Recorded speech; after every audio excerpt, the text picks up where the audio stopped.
Good Friday, everyone. I hope you had a wonderful week and I hope you have a good weekend planned ahead. Man, those storms yesterday, though, my goodness, that was a lightning shenanigans. For those of you in the south end of the county, can you believe I just got a trace of precipitation here in the north end of the county? Yeah, but I got to enjoy quite the lightning show at the south end of the county's expense. I'm talking about the southern Cumberland County area. There was lightning just shooting all over the place in the sky. It was quite impressive. And some hail. A lot of you all had some hail, which we were looking for, and even some showers produced hail, some of y'all said. And I said, yep, that's exactly what we were looking for. There were a lot of hail reports across Middle Tennessee, the largest being nearly 2-inch diameter hail just north of Nashville.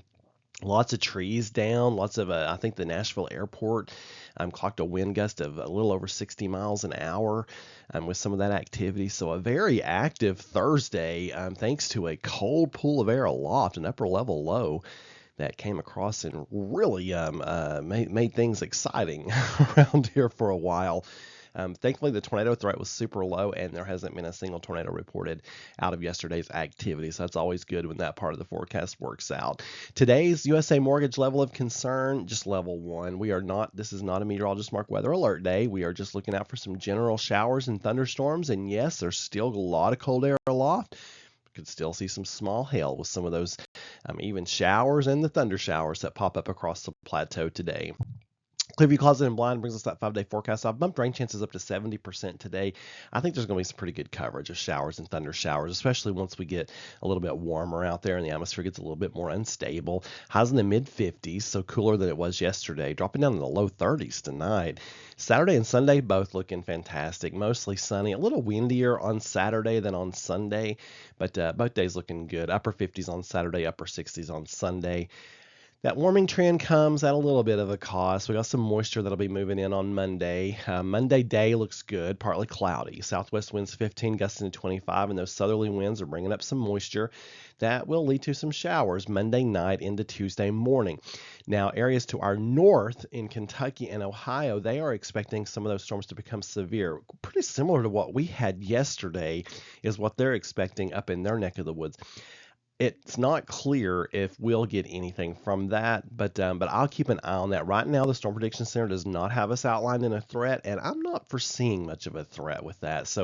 But again, I'll keep an eye on that. Highs in the upper 70s on Monday, down to the low 60s again for highs on Tuesday, with probably frost coming again Tuesday night.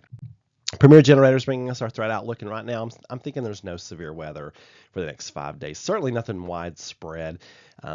Worst case scenario, I end up adding a small threat to that Monday night, Tuesday morning system, but that timing of the cooler part of the day is going to help us out with that too, because it was the heat of the day yesterday, if you notice, is when things really got to going, and once we cooled off in the overnight, things really settled down. Upper Cumberland Credit Union bringing us our rainfall graphic. Not much rainfall to look forward to. 1/10 of an inch today or less, and then about 1/10 of an inch out of that system Monday night is what that's looking like at this point. The extended threat outlook, not looking like too much. Some possible heavy rain the end of next week, but not looking like anything too incredibly serious. On this day in weather history, brought to us by Bramble Travel. 1944, one person is killed, 14 injured as an F2 tornado strikes near Lebanon at 6:30 in the morning. That's usually when you're most stable, cutting a 4-mile path before lifting. 1965, today's the anniversary of the Palm Sunday outbreak. 256 people killed. I mean, that is craziness, but that was back before we got our warnings and watches and all that stuff. 2008, eight tornadoes touched down during the late morning, early afternoon, including 2 EF3s in Lawrence and Giles counties in southern Middle Tennessee. One injury, but thankfully no fatalities. You folks have a wonderful Friday. Keep looking for more weather information, meteorologistmark.com.